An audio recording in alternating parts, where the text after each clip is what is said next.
రేపు మధ్యాహ్నం 12:15 ముఖ్యమంత్రి చంద్రబాబు విజయవాడ ఎయిర్పోర్ట్ నుంచి ఢిల్లీకి బయలుదేరతారు. మధ్యాహ్నం 2:25 ఢిల్లీ విమానాశ్రయంలో దిగుతారు. అక్కడి నుంచి రోడ్డు మార్గం ద్వారా వన్ జన్పథ్కు చేరుకుంటారు. సాయంత్రం 5:30 గంటల వరకు అక్కడే ఉంటారు. తిరిగి సాయంత్రం 6:10 ఢిల్లీ ఎయిర్పోర్ట్ నుంచి బయలుదేరతారు. శుక్రవారం రాత్రి 8:15 విజయవాడ ఎయిర్పోర్ట్లో దిగుతారు. అక్కడి నుంచి రోడ్డు మార్గం ద్వారా ఉండవల్లిలోని ఆయన నివాసానికి చేరుకుంటారు.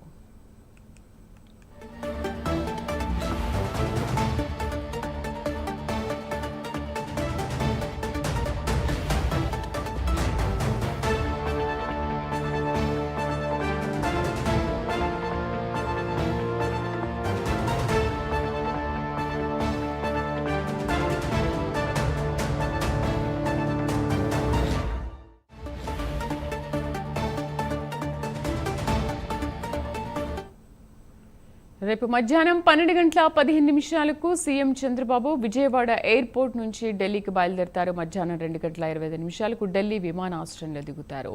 పూర్తి సమాచారం మా కరెస్పాండెంట్ శ్రీనివాస్ అందిస్తారు. శ్రీనివాస్, ఇప్పటికే అమరావతి రాజధాని పర్యటనకు సంబంధించిన ప్రధానమంత్రి నరేంద్ర మోడీ పర్యటన ఖరారైంది. మే 2న ఆయన అమరావతి పర్యటనకు రాబోతున్నారు.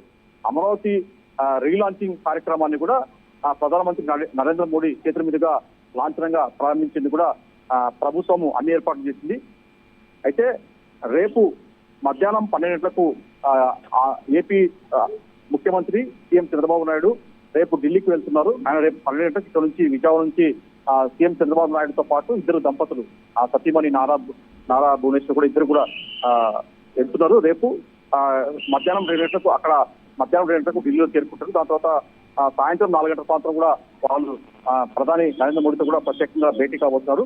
ఈ భేటీలో కూడా ప్రధానంగా చూసుకుంటే అయితే ఈ రాజధానికి అమరావతి రాజధానికి సంబంధించి కూడా ఏదైతే ఉందో దానికి సంబంధించి కూడా మొత్తం ఒక చిన్న పవర్ పాయింట్ ప్రజెంటేషన్ ద్వారా కూడా ప్రధానమంత్రి నరేంద్ర మోడీ ముఖ్యమంత్రి చంద్రబాబు నాయుడు వివరించే అవకాశం ఉంది. అంటే రాజధాని అమరావతి ప్రాంతంలో ఎలాంటి అభివృద్ధి పనులు జరుగుతున్నాయి, ఎలాంటి అంటే ఐకానిక్ భవనాలు కావచ్చు, అలాగే గవర్నమెంట్ భవనాలు కావచ్చు, ఐఏఎస్ అధికారుల భవనాలు కావచ్చు, అలాగే రోడ్లు తదితర మౌలిక వస్తువుల పైన కూడా చిన్న పవర్ పాయింట్ ద్వారా కూడా దానికి వివరించే అవకాశం ఉంది. దాంతో కూడా ఏదైతే అమరావతి రాజధాని ప్రారంభోత్సవం జరిగి ప్రత్యేకంగా ప్రధానమంత్రితో ఇద్దరు దంపతులు సీఎం దంపతులు కూడా ప్రత్యేకంగా ఆహ్వానించే అవకాశం ఉంది.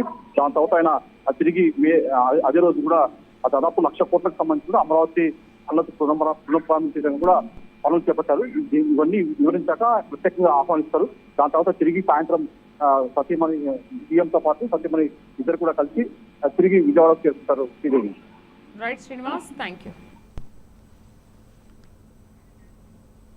యూ శ్రీనివాస్.